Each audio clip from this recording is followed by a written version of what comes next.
So what does this mean for you from a business perspective?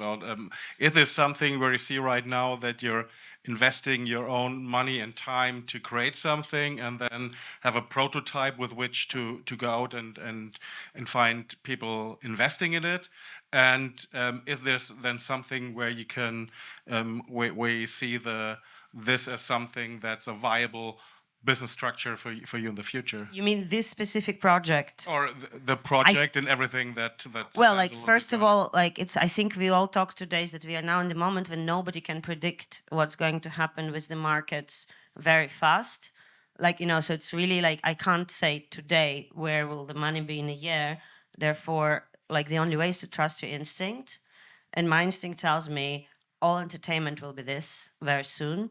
So yeah, we might. I don't think. Do we plan to make a lot of money on this project? I'm not sure about that. Like maybe David has a different opinion, but yeah, we already got a lot of interesting know-hows of how this future AI-driven storytelling can work. For example, the image AI generates is never the same as the prompt that tells it. So if you want further interaction based on the generated image, you need to feed AI all the time what it has just generated for it to be aware of what it has done in order for this to be consistent. And there are many kind of techniques like this that we collect so far before we can even, make a next step, something bigger. Plus, like, these images, how they're created, we're trying to reverse engineer the process of creativity, our own, and the artists, and teach AI to create like us, basically making it an extension of ourselves. This all will be very useful. I think this what he said in terms of not knowing what happens next and where everything goes next. I think this is a little bit of a transition to you, Luca, because I think part of what you're doing is trying to stay up to date what's happening right now in the AI space and how to best consult people how to use it and in which regard to use it. So in terms of looking at it as a business model, also in the creative work, at which point do you see yourself right now, and how is this constant change and this, what Elena mentioned, that you don't know where the future is going, how is this influencing your strategy or where you're going with, for example, Lighthouse AI Academy? Well, it's a wild ride this last couple of years, and you're creating something really special, and you should be thinking about creating an experience park. With getting people talking about themselves. You gather information, and they experience their lives going through the halls and the movies about them projecting on the ceilings and that kind of stuff. Everything is happening very, very fast, very fast. So it's very hard to think about what's going to happen in 6 months. I mean, we can only do things right now with the technology we have right now, but everything can change in a week, in a month. So, for example, you're creating an ad with AI tools, and when you're done, new tools arrive, and you can start creating an ad from the beginning. So it's obsolete, the work you've done in 1 month, and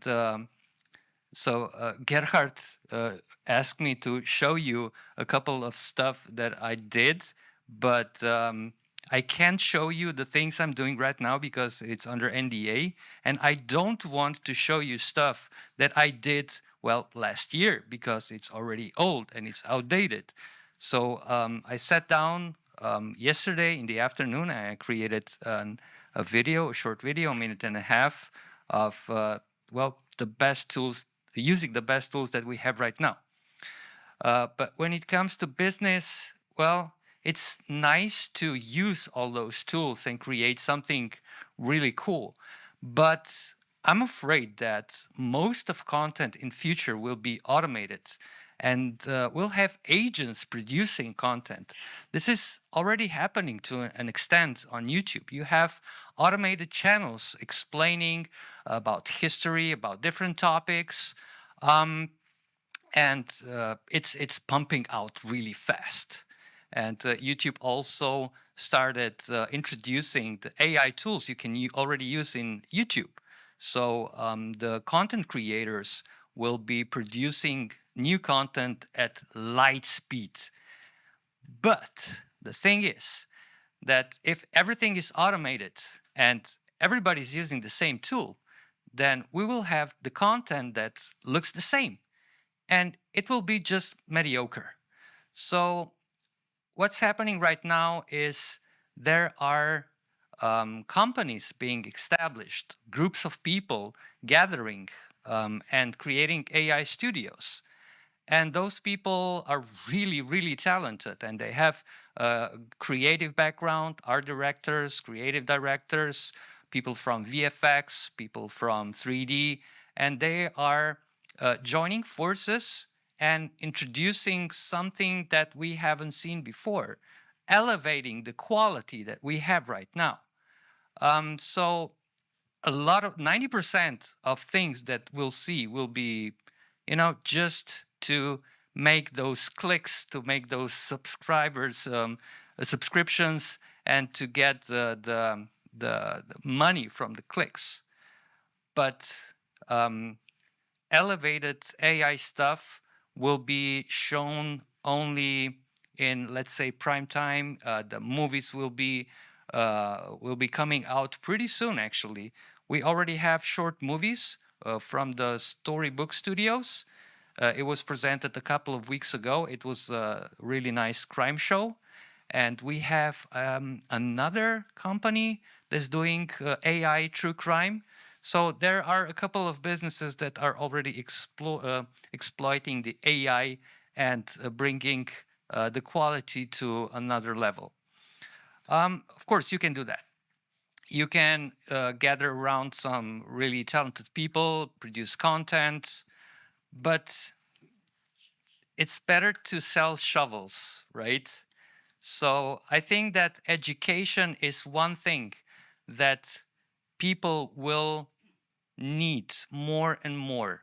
They will need to learn how to use tools, how to build tools, and how to, of course, sell them.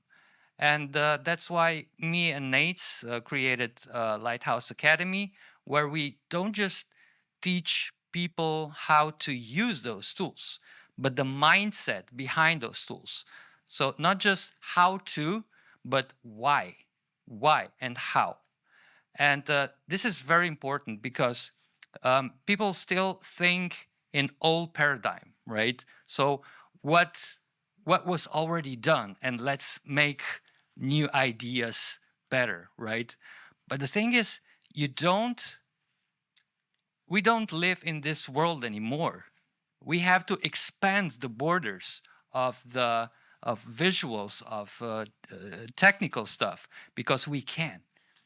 Now, you can just simply type in the man is flying in the sky, right? Let's create something else. Let's create something that haven't been thought of before, because now we have tools to create such worlds.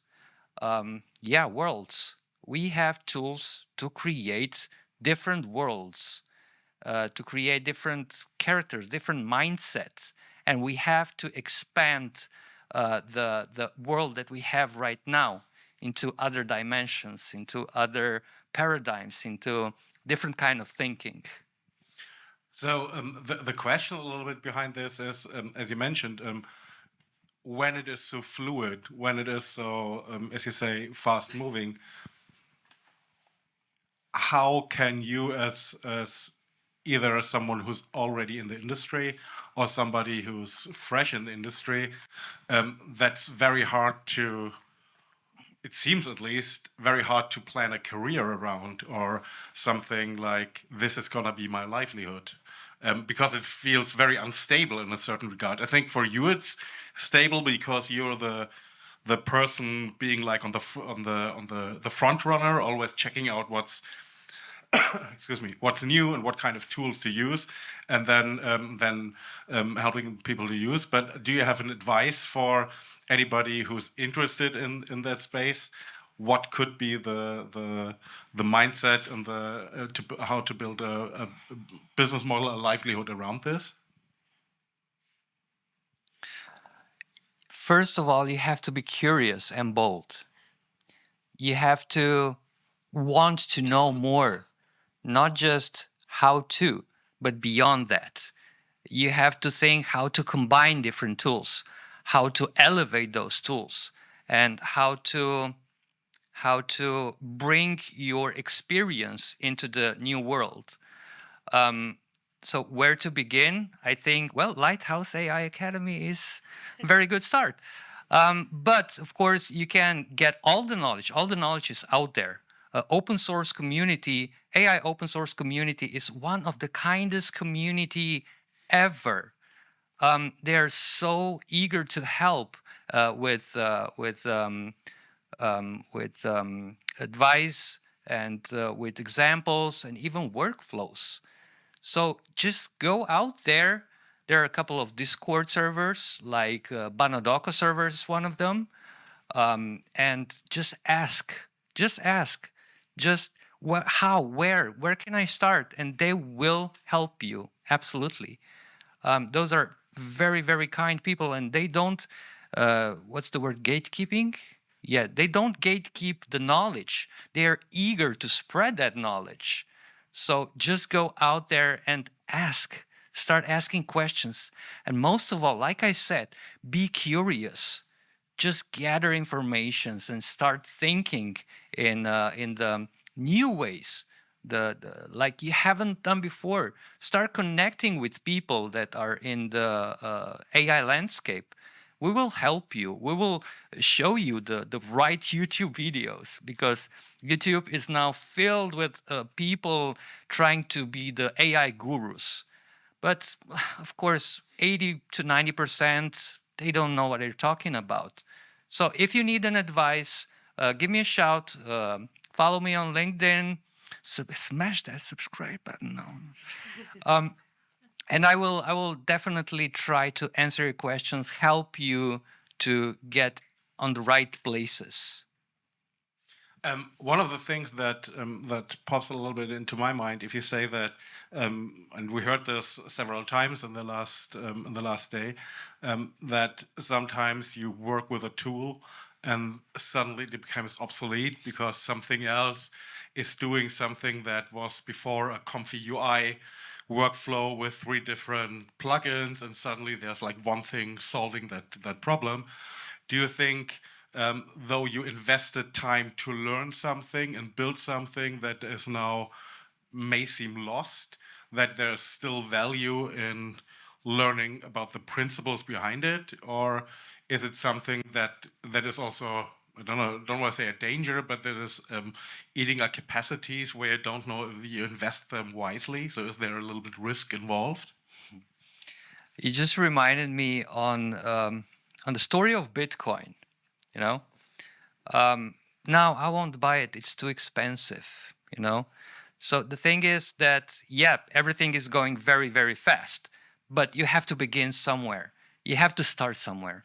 And you have to start with basics. What is a latent diffusion technology? How it works? Why it works? Why is the noise the base of everything? And why we still don't have perfect tools? Because the technology right now is the same. And it's been the same for the last 3-4 years. And I guess it will stay the same for a couple of years. The famous last words. But I'm sure that it's here and it will be here for a while. So it's not about tools being obsolete. It's about your mind. It's about how to think. It's about how to progress. It's about how to go there and start creating, start building. And you have everything out there. And the thing is that everything is free. Because open source is, you know, here you are, create, build something, and learn as much as possible. And if that tool gets obsolete, you will know, because you are curious, you will know what to use next. And internet will show you. If you're not curious enough, Internet will show you, oh, that's the new thing, right? And well, try it, play with it, experiment, and again, be curious. I think to make like a hard turn to the left, in terms of Remy, how you use AI as, I would say, a business model, and also as a value proposition to people that you interact with. I think what you do with beta series is maybe you can show it yourself. Yeah. Yes. I think that's the best way. Yeah. Give it over So to you. I'm leaving the creative space, so it's going to be more pragmatic. It's about even making business, so it's more about production and clearing financing the project. So I got a couple of slides. I'm going very quickly because we're short of time, but just to show you where we're coming from. I think no. I should stick to this one, right?